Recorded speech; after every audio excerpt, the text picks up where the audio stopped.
메리 크리스마스. 네. 성탄의 축복이 여러분과 함께하기를 축원합니다. 몇 해 전에 성탄 전날 어떤 사람이 지하철을 타기 위해서 역에서 기다리고 있는데 한 술 취한 사람이 술병을 들고 걸어왔습니다. 가까이 오더니 다짜고짜로 술병을 눈앞에 들이들면서 묻습니다. 당신은 하나님이 인간으로 이 세상에 오셨다는 것을 믿소? 순간 이 사람은 어떻게 대답해야 이 난처한 장면을 피할 수 있을까 싶다 힘차게 대답을 했답니다. 그렇습니다.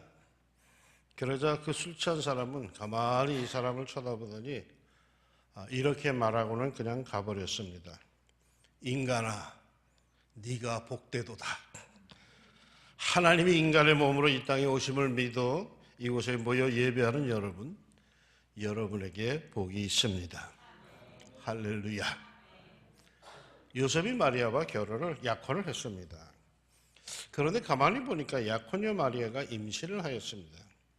요셉은 아이들 말로 날벼락을 맞은 셈이죠. 이에 요셉은 동네방네에 떠드는 것이 아니라 조용히 그것을 해결하려고 했습니다. 그만큼 요셉의 인품이 훌륭하였죠. 그런 어느 날 천사가 요셉을 찾아왔습니다. 그리고 마리아가 임신을 한 연유를 알려주는데 그 말 중에 두 명칭이 나옵니다. 그것이 바로 오늘 제목 예수 그리고 임마누엘. 자, 지금 마리아의 몸에 있는 아기는 누구입니까? 예수요, 임마누엘입니다. 그 뜻이 뭘까요? 예수는 구약 성경에서 호세아, 여호수아, 예수아라고 불렸고 신약 성경에서는 야손이란 이름으로도 불렸습니다. 모두가 같은 의미입니다. 어떤 의미? 여호와는 구원이시다. 그러면 어디서부터 구원하신다는 뜻일까요? 구약에서는요, 병이나 사고, 두려움, 원수로부터의 구출 등 현세적이고 현실적인 의미로 사용이 되었고, 신약 성경에서는 보다 신령화하여서 죄에서 구원을 받는 영생을 의미하였습니다. 그러니까 구원이라고 하는 뜻은 구약적으로만 또는 신약적으로만 해석해서 어느 하나만을 주장해서는 불완전한 해석입니다.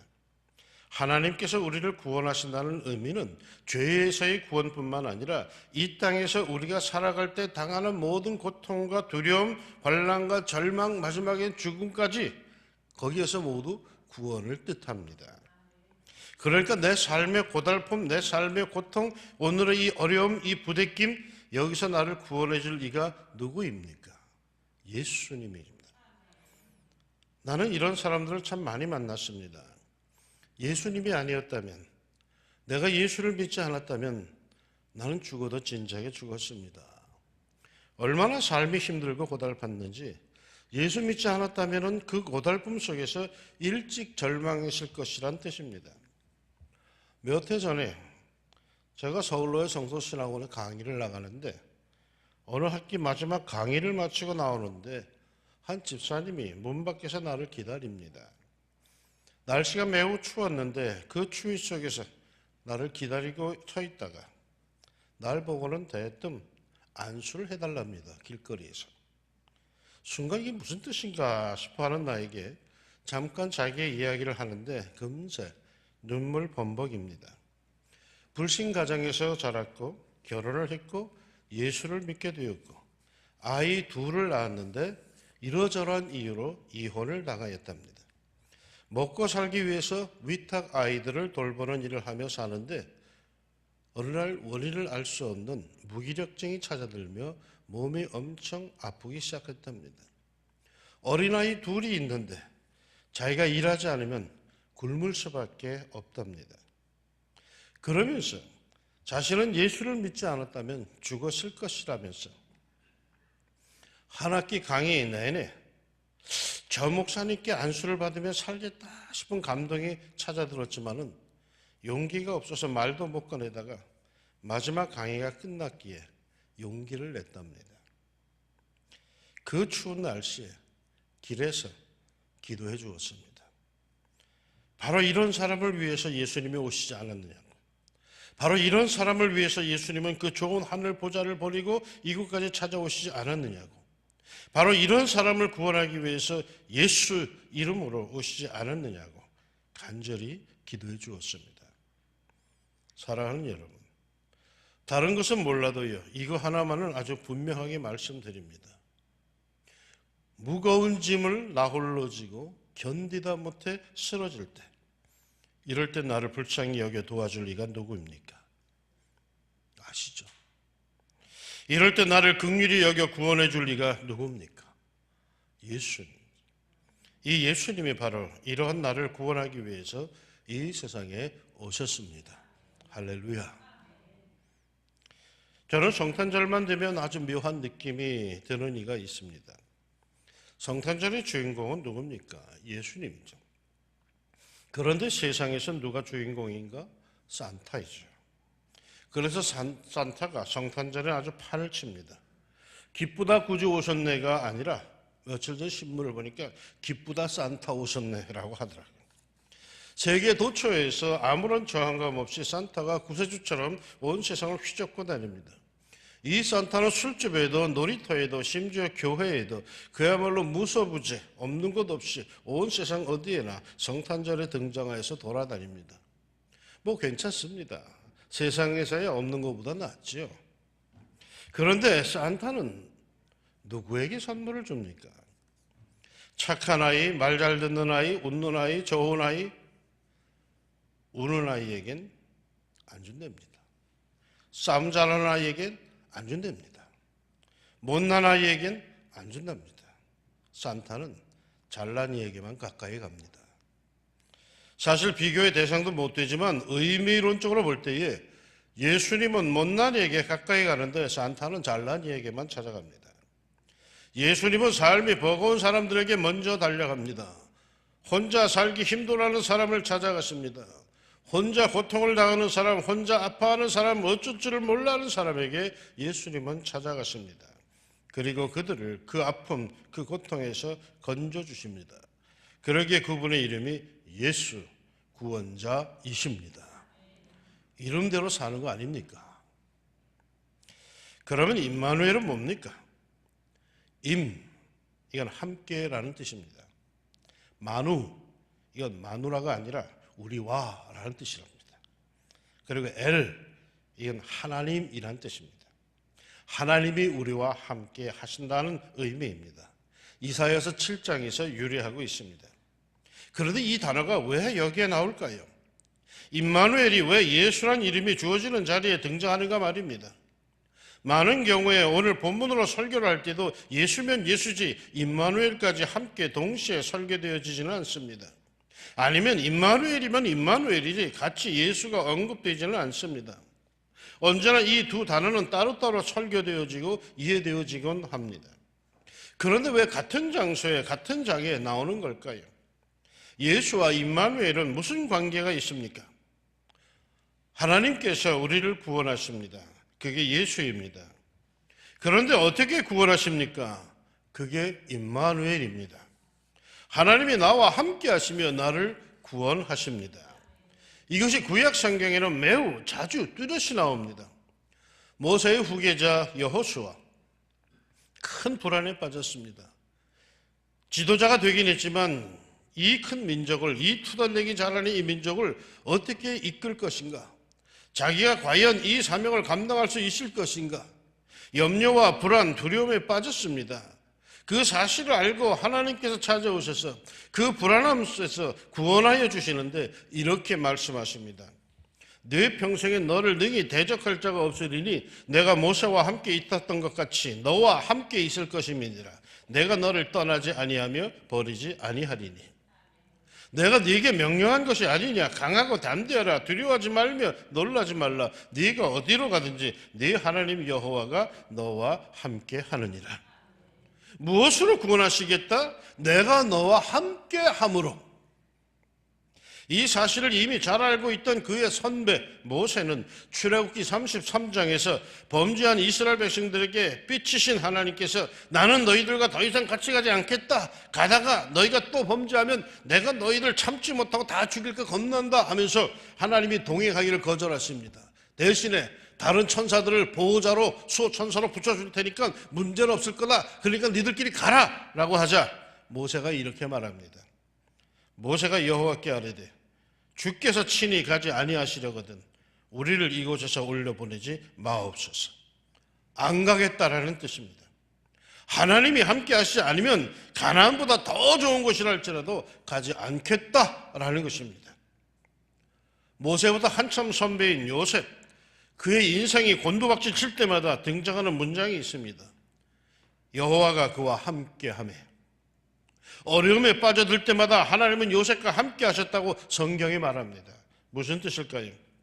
하나님은 요셉과 함께 구덩이에 빠지셨고 애굽으로 끌려가셨고 보디발의 집에 계셨고 심지어 감옥에 있으셨습니다. 왜? 그렇게 곤두박질하는 요셉을 붙들어주고 마침내 구원하기 위해서. 불안과 실망스러움에 절망함에 격동하는 그 순간에 하나님께서 그와 함께 하시며 그를 붙들어줬고 그를 구원하셨던 겁니다.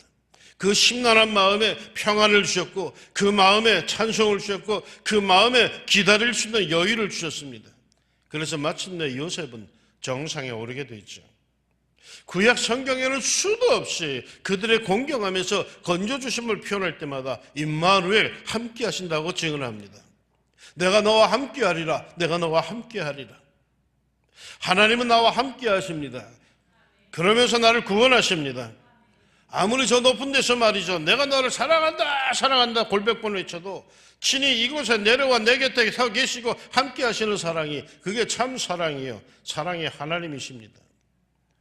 잘 아는 이야기가 있잖아요. 어느 청년이 한 여인에게 연애 편지를 2만 통이나 보냈답니다. 2만 통, 얼마나 뜨거운 열정입니까? 그런데 이 여인이 정작 결혼해 있는 누군가 그 2만 통을 배달해준 우편 배달부라죠.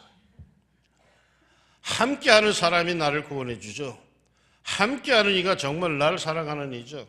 저 멀리서 별소리를 다 해도 그 소용이 없습니다. 하나님은 나를 구원하십니다. 나를 고통에서 건져주시고 불안함에서 건져주시고 두려움에서 건져주십니다. 그런데 어떻게 건져주시는가? 저 높고 높은 하늘에서 말로 건져주시는 게 아니에요. 저 화려한 보좌에서 말로 하는 게 아니에요. 친히 이 추운 내 삶의 현장에 내려오셔서 함께 하시며 나로 하여금 견딜 것은 견디게 하시고 참을 것은 참게 하시며 구원하여 주십니다. 내가 먹는 것을 먹고 내가 입는 것을 입고 내가 당하는 것을 함께 당하며 내가 넘어지지 않도록 내가 너무 좌절하지 않도록 나의 어려운 처지와 형편에서 나를 붙드십니다. 그리고 마침내 구원해 주십니다. 예수, 이 이름에 하나님의 소망이 담겨 있습니다. 자기 백성을 다 구원하고 싶으시다는 겁니다. 어떻게?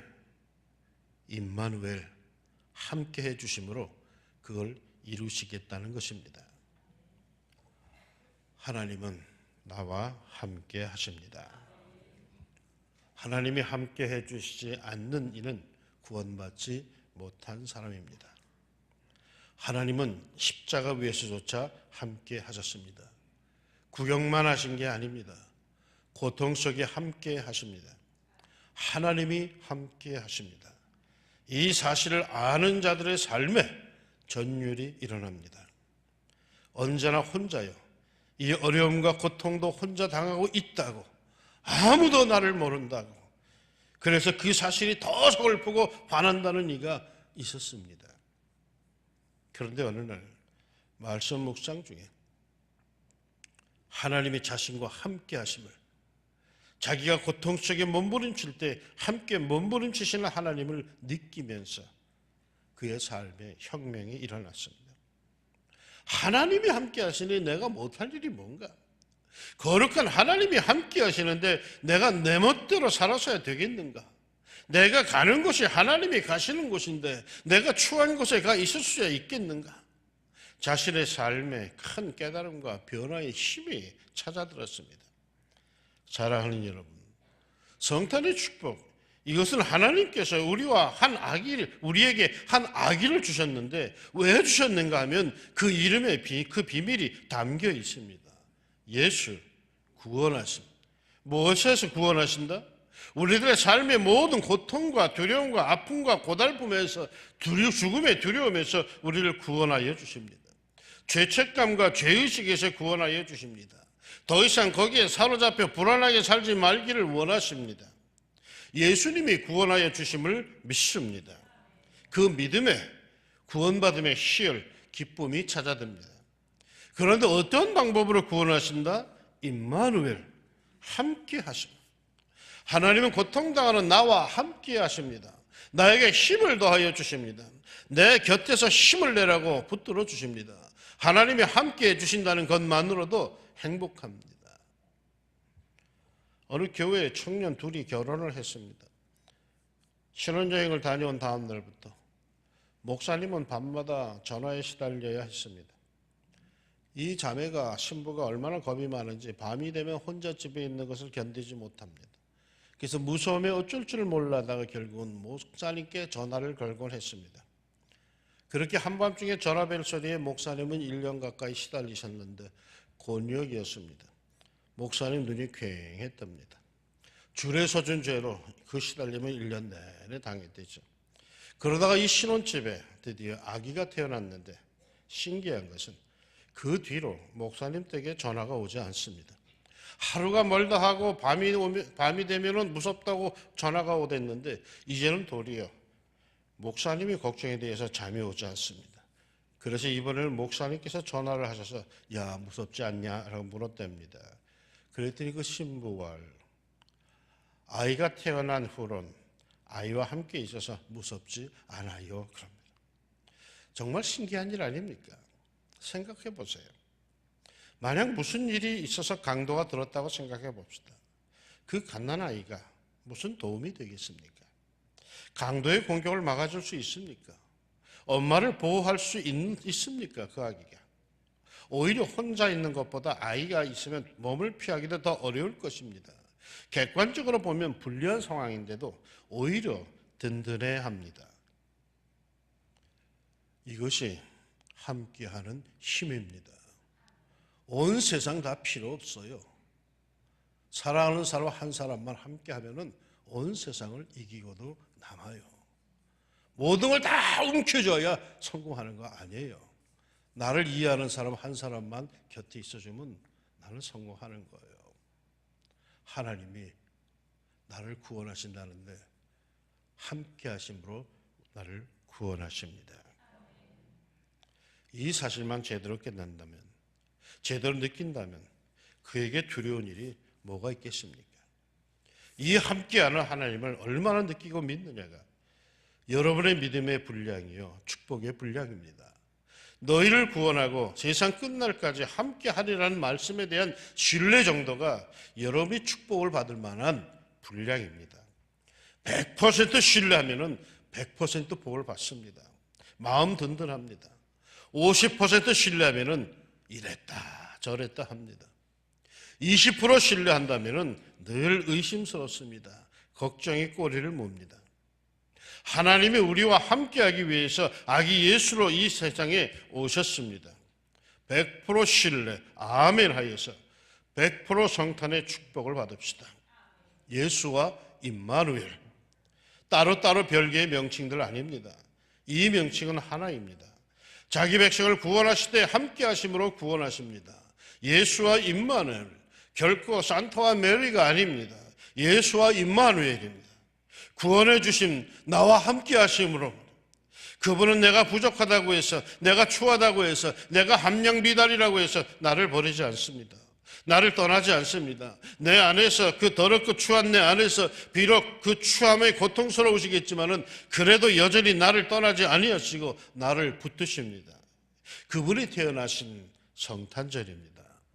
그분께 경배하러 갑시다.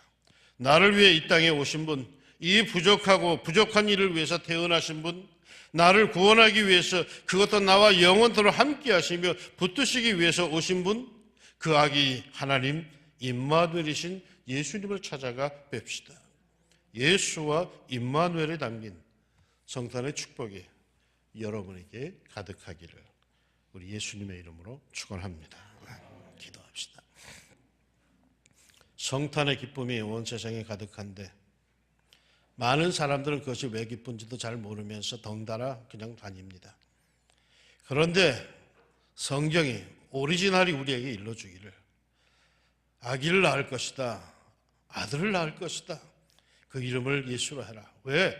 하나님이 그들을 자기 백성에서 건지기 때문이다. 임마누엘을 하리라. 왜? 하나님이 함께 하심으로 그 역사를 이룰 것이다. 예수와 임마누엘, 축복을 우리에게 허락하신 성탄절, 하나님 의미를 알고 이제는 내가 하나님과 함께 한다는 분명한 사실을 갖고 하나님 복된 성도들이 되게 하여 주옵소서. 웃어도 왜 웃어야 되는지, 기뻐도 왜 기뻐해야 하는지를 알게 하여 주시고, 나 같은 것을 그래도 싫다 하지 아니하시고 나와 함께 해주시고 내 삶 속에 들어와 계시고 나를 붙들어 주시고 행여나 내가 낙심할까 봐 나를 위로하시고 격려하시며 힘주시는 그 임마누엘 하나님, 나를 마침내 건져주시고 구원하시는 그 예수, 그 은혜를 누릴 수 있는 성탄의 성도들이 되게 하여 주옵소서. 예수님의 이름으로 기도합니다. 아멘.